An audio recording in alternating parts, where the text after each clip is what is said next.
Preview and discussion of proposed zoning amendments contained within ordinance number 2 of 2022, amending chapter 305 of the City of Auburn Code. Mr. Stephen Selvik, Deputy Director of Community Planning and Development, and Mr. Nate Garland, Assistant Corporation Counsel.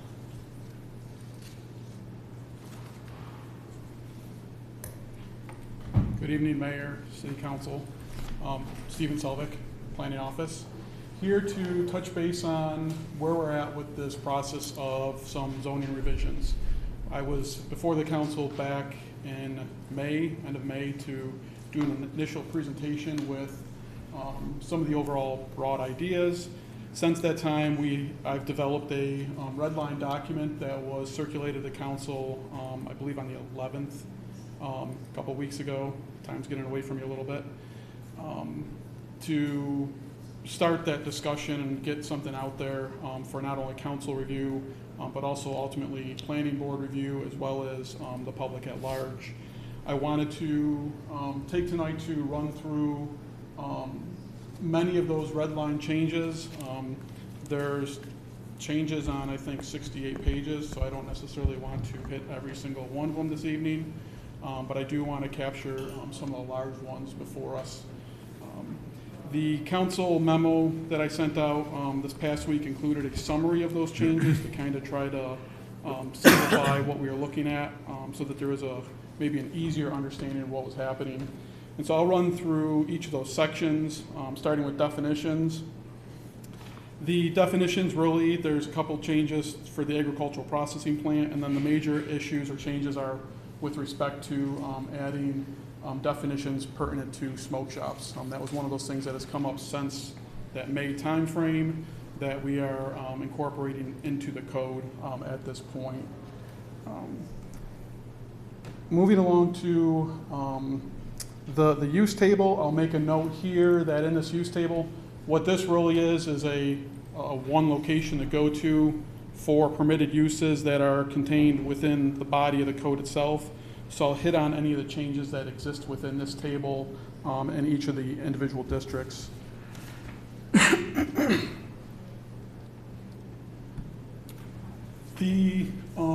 One of the intents was to change the way that the code is set up and actually return to a bit of an easier understanding of the code as it was previously configured within the 1991 or 1992 code.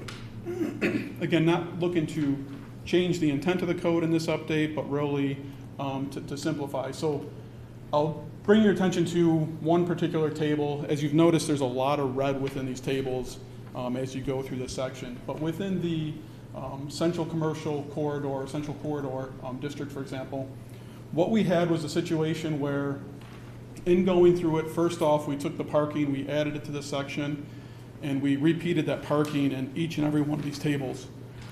Excuse me. What that has done is twofold. Is it creates a lot more potential for something being missed when you change it in different places of the code, as well as in cases where we have a non-conforming use within a district, suddenly we don't have a parking requirement for that.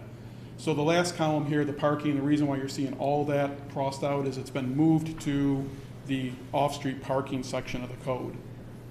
The other portion, which I've highlighted here, really is this: when we were going through the code initially, we assigned agricultural processing plant a minimum lot size of 20,000, artist studio 6,000, a bakery 10,000, a brew pub 15,000, a garden center 30,000. Quite frankly, I can't stand up here and defend a difference in every single one of those numbers for a different use. The way that we have traditionally done it was we assign a lot size, a lot width, and setbacks based upon the zone. That's what we're looking at doing in these districts for all of these various tables, is establishing that overall use or that overall bulk requirements for the majority of the uses. In the case that there's a unique use that could easily be argued, like a temporary farmer's market that doesn't require 20,000 square foot of space, we've made some adjustments within that code, but there's a default value to go to at this point is really what it comes down to. Within each of the zoning districts, most of the zones uses stayed the same. I'll highlight a couple that have changed. So going back to the discussion of cannabis retail and cannabis on-site consumption, we've added cannabis retail to the central or general commercial district, excuse me. This was one of those two uses in the cannabis realm of things that we as a city had to define where it could be utilized. Later in the code, I'll talk a little bit more about the other cannabis uses specifically. So that change is driven by the new state laws of legalizing cannabis? That ultimately is. So we've got to be at a point that, because we did not opt out of it, we need to be at a point that we are allowing it to occur somewhere within the city. If we ignore this now and the state finally gets ahead of us and says, here's all the regulations, and someone comes and says, where do I do this? And we're like, can't do it, we don't have a spot for it. It puts us at a disadvantage, quite frankly. Similar to that, jumping to, excuse me, the highway commercial zone, page 77. You'll see within the highway commercial zone that the cannabis on-site consumption and the cannabis retail dispensary has been added to this zone, this zone specifically. Also, I'd like to note that when the zones were initially set up, the greenhouse commercial got lumped into the highway commercial zone. A commercial greenhouse by definition is a industrial scale nursery. It's different than the garden center, which we think of as the place we all go to buy plants. I don't think it was the intention to have that industrial scale within the highway commercial, because as we know, the highway commercial, Grant Ave, West Genesee, they're more consumer-oriented areas. So the intent there would be to correct that and just pull that particular use out of that one zone. Within the industrial park district, skipping ahead a few, we've clarified the two uses that are allowed within the industrial park district. This is our tech park area. The one use is light industrial and the other use is heavy commercial. We define what those are. We go on to list a variety of examples of things that could fall within those two categories. To be clear, what we've done is added cannabis processor to light industrial, which is manufacturing. And then we've added the cannabis nursery, the cultivator, and the distributor to the heavy commercial components of that. Each one of those, by the state's definition and characteristics of what they are, would fit appropriately with either the heavy commercial uses or the light industrial uses. Within the downtown zone, there is a big X through this one particular chart. At the time we were going through the code, it made sense in a utopian sense to specify what type of use could happen on each level of a building within the downtown area. You generally want your most active uses that people are in and out of the doors on your first levels. On your second levels, less activity, and as you go up, maybe residential, so that there's less activity. What we have found in the end is this has created some situations where someone has an office that they want to put on the first level in a vacant building. According to this, we're going to tell them, no, they can't do that. I don't think that was ever our intent. We do want our businesses or our buildings downtown to be actively used, and we want to provide flexibility in how those buildings get used for each particular property owner. So the intent here would be to just strike this chart. The overall uses still pertain to the downtown area, but we're not going to specify what floor you have to be on to be an office or a retail shop.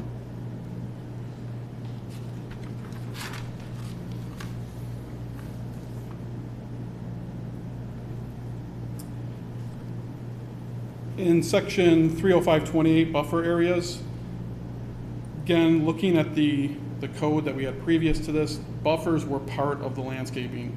It made sense to keep them together. One thing led to another, we pulled them apart. Really what I'm intending to do here is to move that information that's under buffers to the landscape section, which you'll see later in the code. Luckily for me, this freed up a section that I could add the cannabis uses to the code. Really what we've done right now is we've tried to take a very simple approach to this. We don't know exactly what the state regulations are, but we're in one of those positions where we want to be ready to respond. We want a place that we can respond quickly once the state regulations are fully flushed out.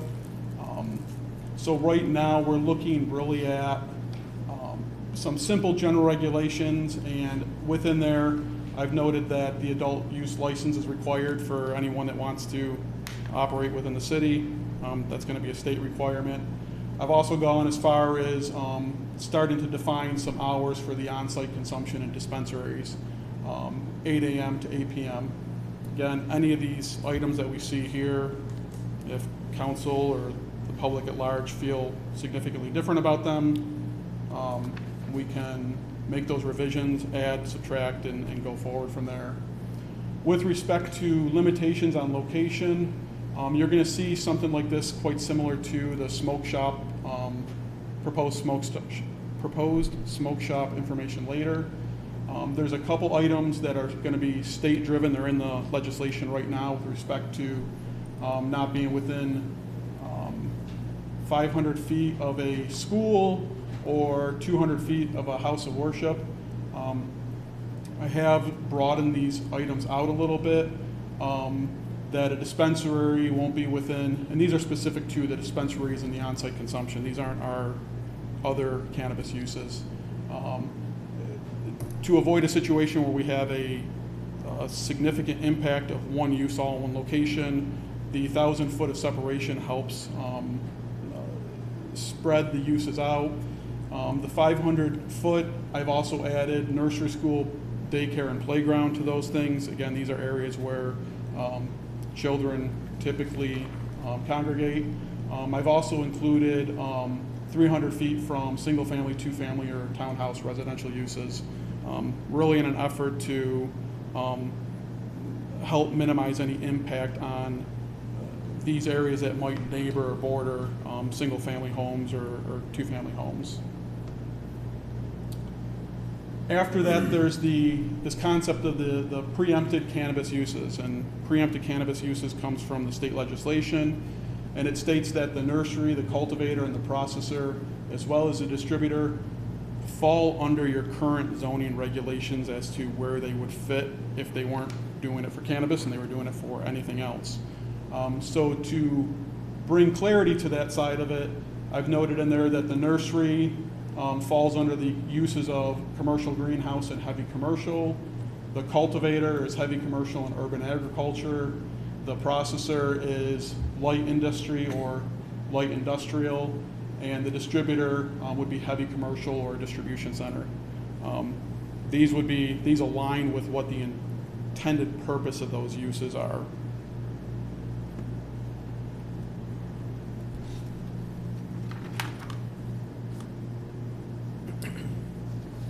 Residential driveways you're going to see is scratched out at this point, and again, it wasn't that we got rid of residential driveways. That information was historically part of our off-street parking area, so we've put it back in there so that there's one location that when we're talking about parking, people know where to go to get that information and aren't trying to find it in multiple places. What we are adding to the code, as was mentioned in the May presentation, is some information on drainage and stormwater control. Really, the code as it's being presented is about codifying our current practices. So with respect to development or redevelopment that disturbs 1 acre or more, the state requires that a stormwater pollution prevention plan be developed. Essentially, we're going with the state's requirement to say, if you're doing a large disturbance, we recognize you're going to have to meet the state requirements, and that's how we're going to review it accordingly. In the case for smaller developments, less than 1 acre, that would not require state pollution prevention plan, we apply a a post-development can't be any worse off than the pre-development condition. But the issue is we don't necessarily specify for what particular event. And we have said in cases of a 10-year, 25-year, 100-year. What we've done is we're looking to bring continuity to that and say it's based upon a 10-year design storm. So when an engineer comes and says, which storm am I trying to mitigate, we have something in there that points to a 10-year design storm, and we're not saying every time you have to mitigate for the worst case scenario. We have to address the everyday needs, basically. Under home occupations, within the prior code, we specifically had prohibited several home occupations that didn't necessarily work well within a residential setting.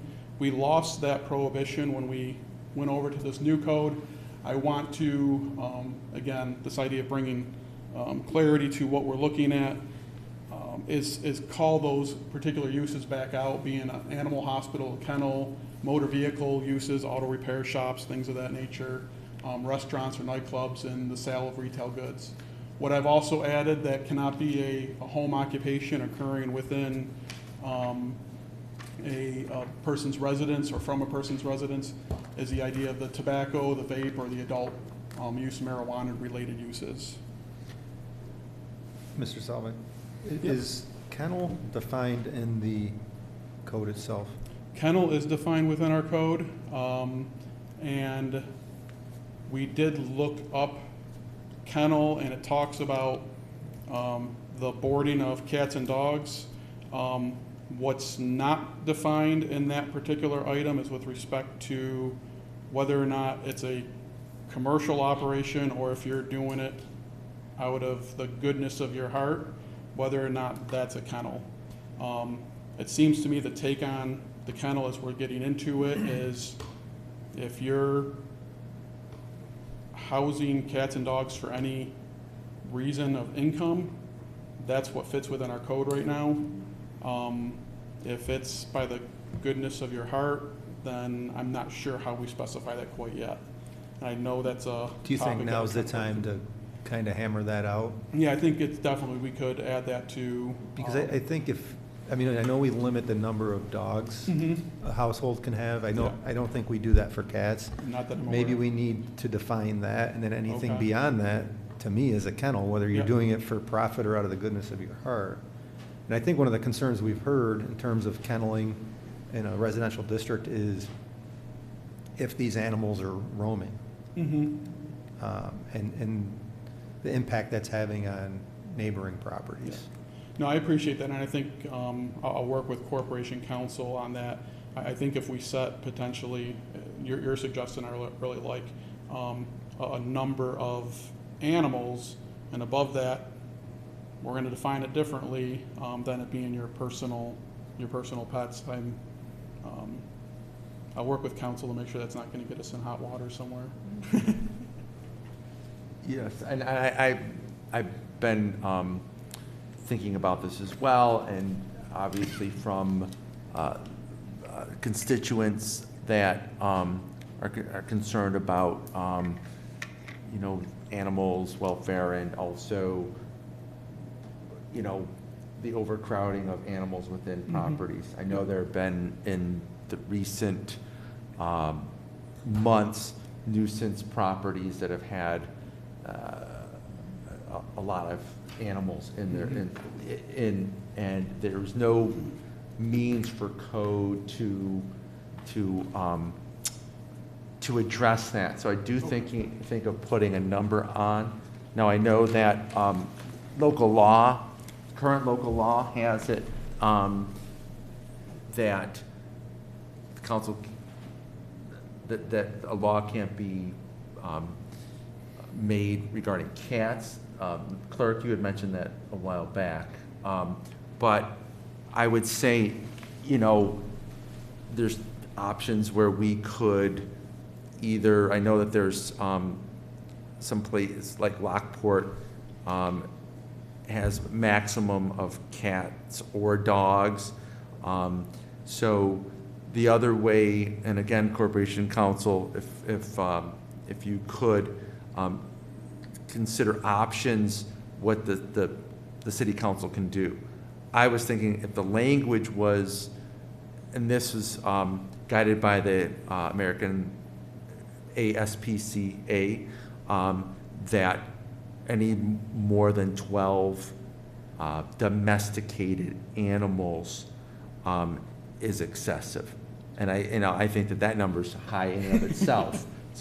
But I do want to say that there is some guidance, and I will provide the article that has that information. And again, if that seems too high for council, but I do think that now is the opportunity to address some of the concerns regarding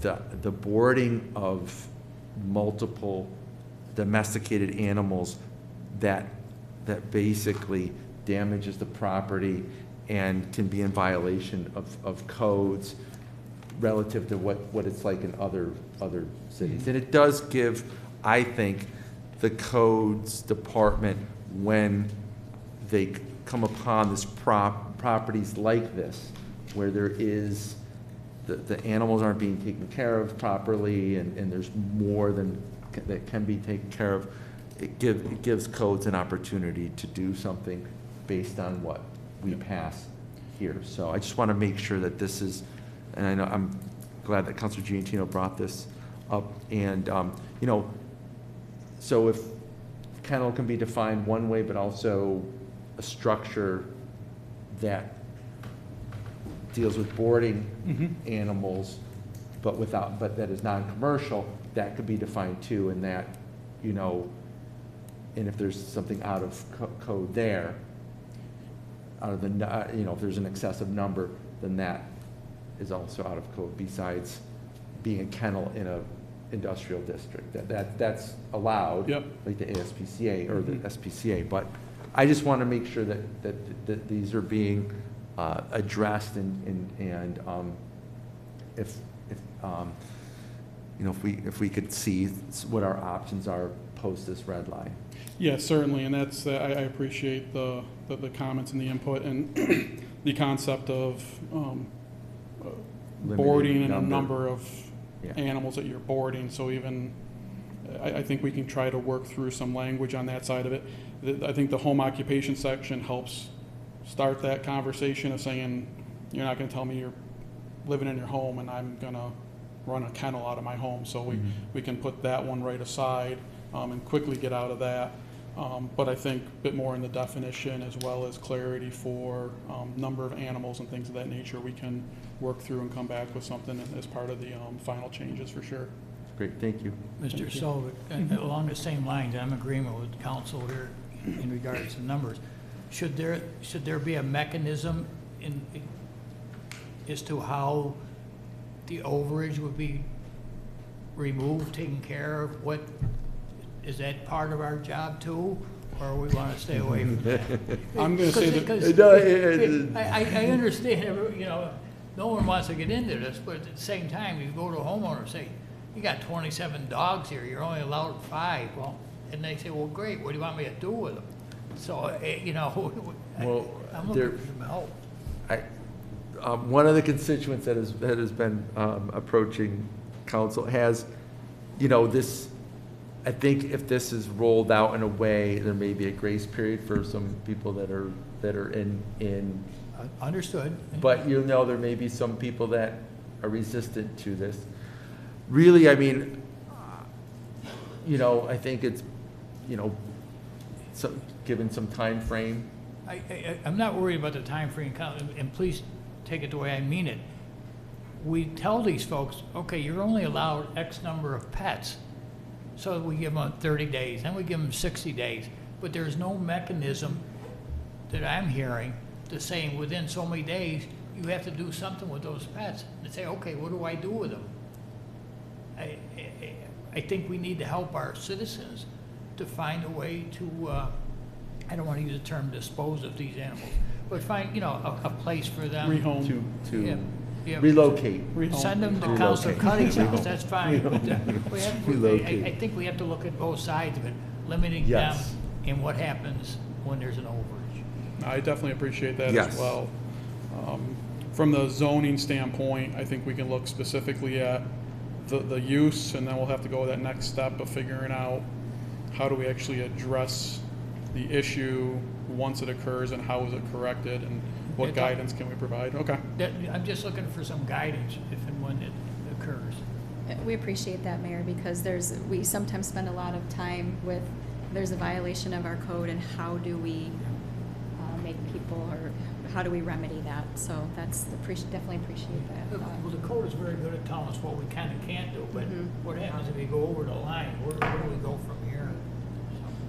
I mean, to me, it allows, and again, this is, you know, as for any regulation or code, you know, the problem needs to be identified first before anything happens. And I do believe that the city is, you know, good and fair about letting people know that there has been an infraction. And, you know, we can work with the individual, but first things first is like letting the individual or the household know, like, it's in violation. And the reason for these kinds of codes, but yeah, we can find a partnership through ASPCA, Yeah. TNR, or some, you know, some, We're mandated to work with our citizens, our constituents. But if you tell an individual, well, you've got X number of cats here, you have to remove them. Where should I take them? You know, in my past life, my other career, we run into questions like this, like, I've got 12 dogs here, we gotta get rid of 6 of them, where do you want me to take them? You know, you want me to take them on the country road and let them go, or put them in your neighbor's yard? It doesn't have to be cast in stone, but some kind of guidance as to how you would handle it. That's all, regardless of dog, cat, rabbit, whatever. the that's current, I guess our current ordinance is 3 dogs, correct? I So, right, 4 in the current, so I mean, that would stay, I don't wanna like open up that, you know, No, I'm not so- I'm looking to address the issues that have been brought to the council's attention. I mean, I don't think it's, and again, largely going through this whole code is not a whole scale, hey, we want to change everything around, we want to simplify and still keep the intent and purpose of what exists and fix the issues that we need to fix. Yep. The pet issue is a slippery slope for each and every one of us and each and every member of our community. So, you know, you're darned if you do and darned if you don't, but you want to, I want to be able to give someone guidance, say, well, you got to do this or that or the other thing. That's what I'm looking for. Okay. Fair enough. Yes. Sorry, Steve. Landscape and buffers, as I mentioned, the buffers information has been moved to section 30542. So the changes that you're seeing, excuse me, on these couple pages really is just moving that information to one location. Let's see here. Off-street parking, as I mentioned, it was relocating some of the items around residential driveways, and it also is correcting a couple items. The numbered, or letter D that you see there, establishment of parking areas shall be prohibited in downtown. That was never the intent. We totally missed in the front yard of a downtown business. So we want to correct that type of item that I should have caught the first time around 4 years ago, maybe 5 years ago at this point.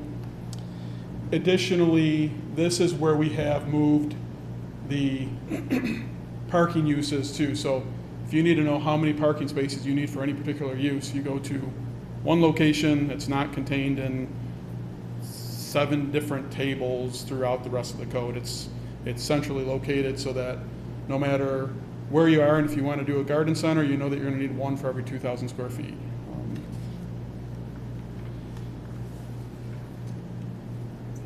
Jumping to, what am I skipping here? Smoke shops. Well, outdoor seating really quick. The intent behind these changes is to simplify and make outdoor seating easier to accomplish for restaurants. This was, again, written prior to this time that we went through COVID, where we were telling everyone to go eat outside. And when we were telling people to eat outside, we were giving them this arduous task of trying to make that happen. And I think we've quickly found out that that wasn't needed. Put some tables outside, let people sit outside, and make it much simpler for restaurants to accomplish that. But restaurants that serve alcohol will still have to adhere to SLA guidelines. Yes, that doesn't change any requirements that they have with New York State for their liquor authority licensing. What it does basically more than anything is it takes away the need for them to go through a site plan review process so that we could bring it among multiple boards to see whether or not Sure. there was proper aisles. That's something that can be easily accomplished in-house by our code enforcement office if it's about expanding something and saying, do you have your 3 or 5 foot aisles type thing. It doesn't, we just don't want to blow it up to So something that's more needed. The code previously limited it to no more than 25% of the total on-site seating may be provided outdoors. So we're removing that. So if they can fit 50% of their seating outside, they can do that. So yeah, so if come summertime and it's a small place and maybe they've got 10 tables on the inside and they've got a large outdoor area and they can get 10 tables for outdoor dining, let them do that. Great. It's really going to be, the amount of outdoor dining is actually in relationship to how much space they have versus an arbitrary number that says don't move too many tables outside even though it's a beautiful day. Okay, thank you. Yeah. Off, did I already cover? Yep, I already covered off-street parking. Smoke shops. This has become an issue since the, I guess it's been identified as an issue since the May meeting. I think as an issue, it probably dates back before that. We are looking at ways that we could better define and control smoke shops within the city. What I did is I started looking around, and various places do it in different ways. I used the town of Arundequoit, which recently passed regulations regarding smoke shops, as the general basis for here. And really what the purpose states is that in keeping with New York State public health law, really we don't necessarily want smoke shops and tobacco shops to be appealing to our youth and members of our community that honestly aren't old enough to be smoking legally and things of that nature. So what we've done is we've looked at some general regulations under smoke shops, including the hours of operation being limited to 8 a.m. to 8 p.m., clarifying that this is a retail sale, so it can be done in any zoning district where retail sales are allowed. But again, we are more clearly specifying that it has to be, or it can't be within 500 feet of a nursery school, daycare, playground, or other similar use where children regularly gather, 300 feet of single-family, two-family, and townhouse residential uses, 200 feet of a house of worship. The other item that you'll notice here, again, similar to the idea of the retail cannabis use, that it can't be within 1,000 feet of another smoke shop. Again, this prevents the increased density in one area and the potential detrimental effects that having too many of these type of specific retail uses in one area could create. Looking at some other ones can be expanded quite a bit, and I mean we can get down into every last little detail of the nuts and bolts. I think a lot of our existing code will help to understanding how to apply elements of our existing code will help to mitigate some of the impacts. The lighting that shines outward and things like that, that's actually not permitted within our current code.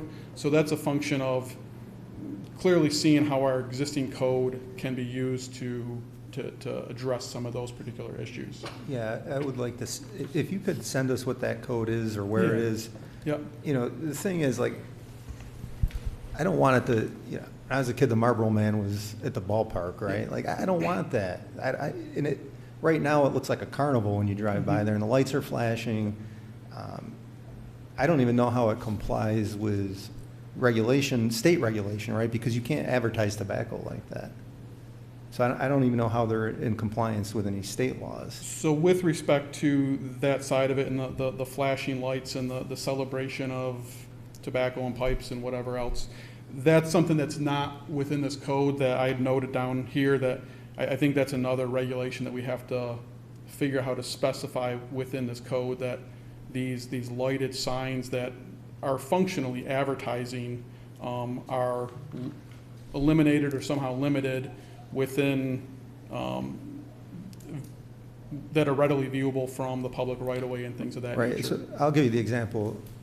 Local longtime business person, family store, getting a sign replaced, just replacing the existing sign, had to go through a whole process, right? And he says to me, why do I get to look at that across the street from my store, but I had to go through this entire process to just replace my sign that's been here for decades? And he's right. And I fully agree with that. And right now, and something that, why I think we need to address this lighted signage specifically to this tobacco shop use is because the way that our code is set up right now, if you take one of those signs and you hang it 12 inches behind the glass, it's not a sign anymore from our code standpoint.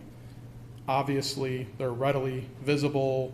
They have a certain level of distraction and annoyance for anyone in the area, and I think that does need to be fine-tuned in the final version of this proposed changes. Okay, thank you.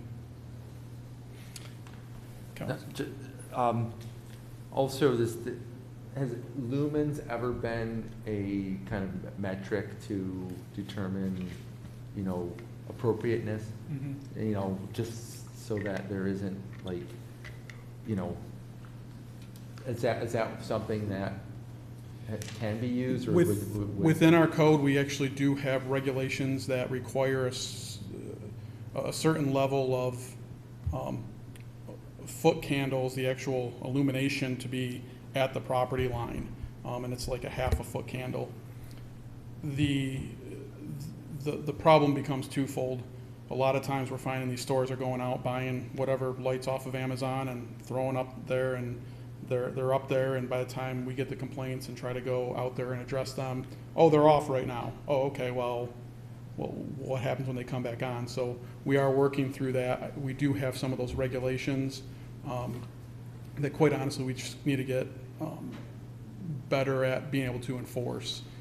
The other issue that we do have with that is like downtown, where we say the level of lighting can only be a certain level at the property line.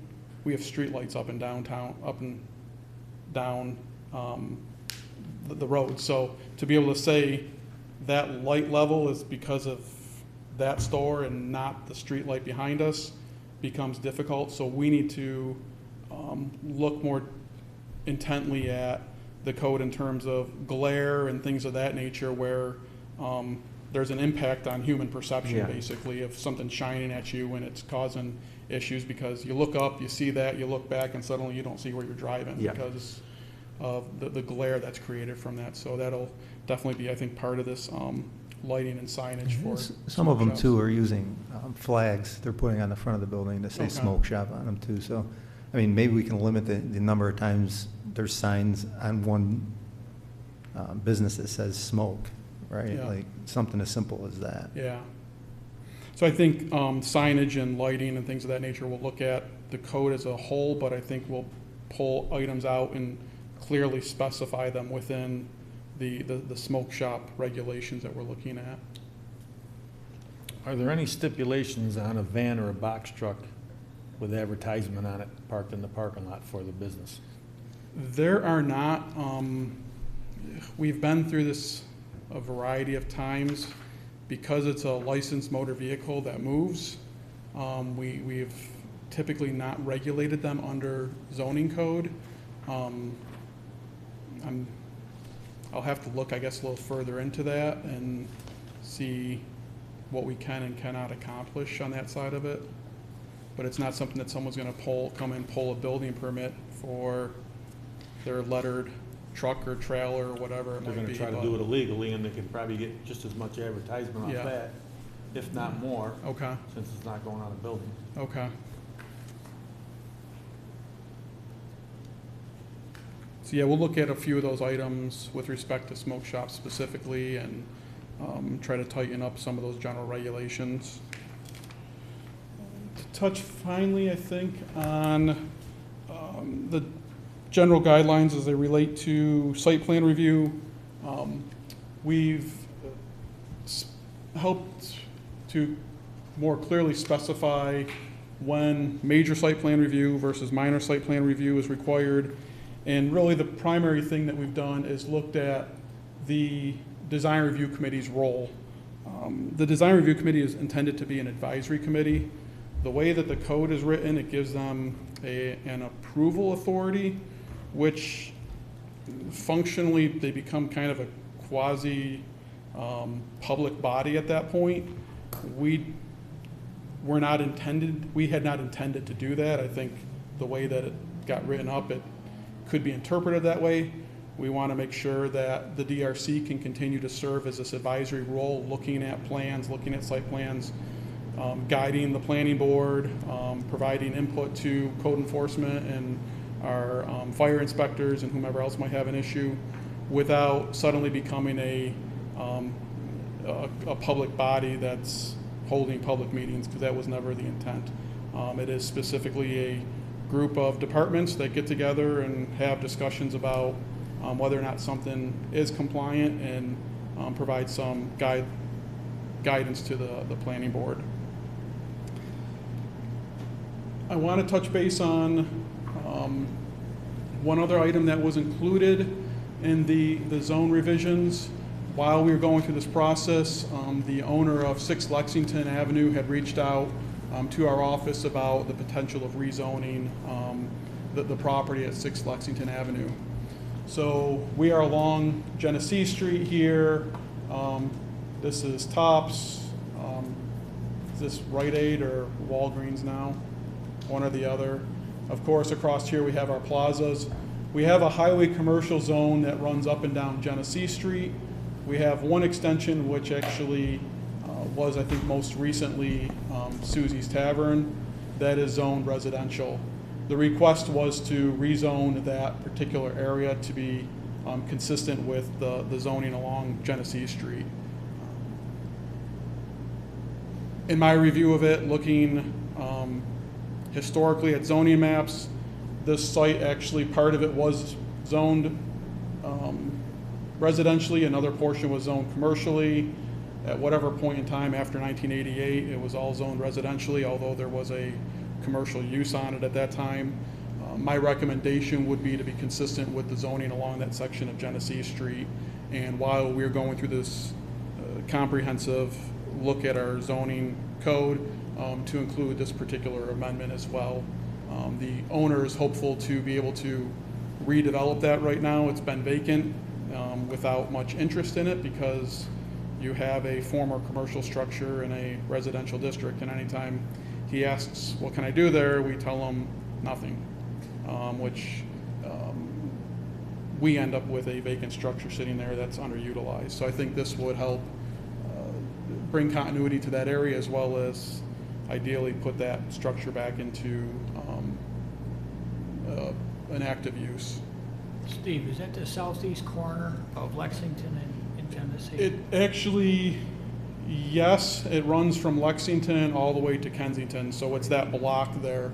So this block, which is, or was, Susie's Tavern, is zoned residentially, and what we would do is take that parcel that fronts onto Genesee Street and include that as part of the highway commercial zone. One final note that I have that was brought up to me that will be included within the final changes before council is in our sign area, we permit political posters, political signage during election season. The current way that reads is it refers to the election. As we all know, with early voting, the election is no longer election day. It's become a bit more convoluted. So what I would propose doing is changing the election to election day so that we know what day we're looking at, whether it's primary election day or general election day. Everything is based upon a particular point in time. And so that'll be included in the final version of this as well. If there's other comments or questions that council has, I would be happy to answer those. The process forward, as I'm seeing it, is a public hearing before the planning board is required at their Tuesday, September 6th meeting. And ideally, council can take action on this as early as Thursday the 8th. If there's stuff that comes out of that public hearing that we can clarify, then there's ultimately the process forward, the timing on that is really at council's discretion. I know, Mr. Salva, can you go back a couple slides? Maybe. What was the? I think maybe one more. You know what the topic was? That was it, yeah. Okay. So, this, I think, this section where you're talking about, I think addresses one of the concerns that was an issue that happened recently where structure was built. And does this address some of the procedure in which the council intervenes on these issues, or is that another another department that we need to? That is ultimately contained within our historic preservation chapter. So this is separate under zoning. Got it. Ultimately, we are looking at changes to that chapter. And I want to say 283 because that 278. It's 178. 178. Yep. No, somewhere around there. We're looking at changes to that chapter to take the council out as the arbiter ultimately. And what would happen upon changing that is just like an issue with the zoning board or the planning board, that would go through an Article 78 proceeding and would be something that's heard by the courts instead of this board. What we have to do, because we are a certified local government under the preservation stuff with New York State, is continue to interact with them, because they are the ones that, when we made the changes to that multiple times now, they kind of look at it as the regulatory agency and say, yeah, we're good with it or we're not. I'm hopeful that they would not have any concern that an issue that arises goes through the typical process versus the unique process that we have here. Thank you. And that was Yeah. what this part reminded me of that. And I figured it was something else, but I just wanted to make sure that it was being addressed both on the micro level and on the macro level.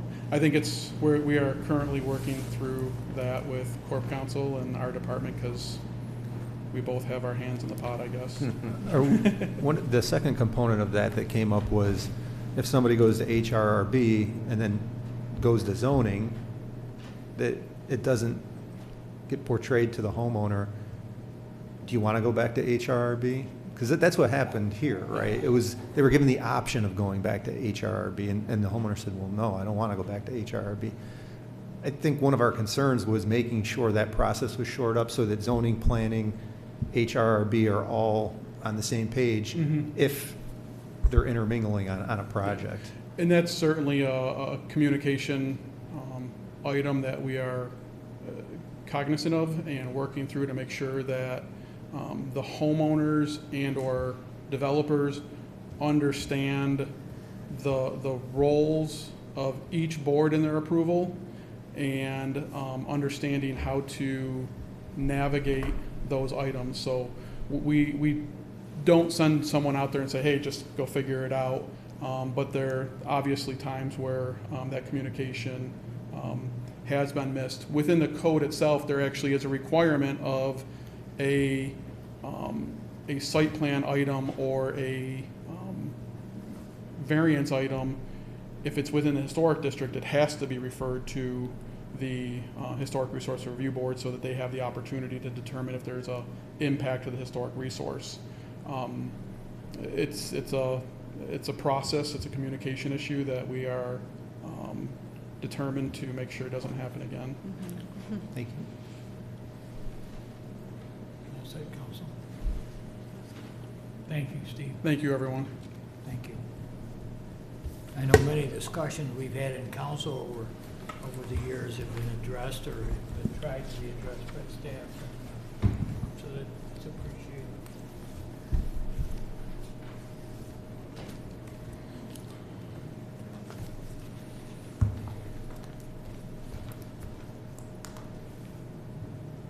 Steve, I'm sure you don't have trouble sleeping at night after.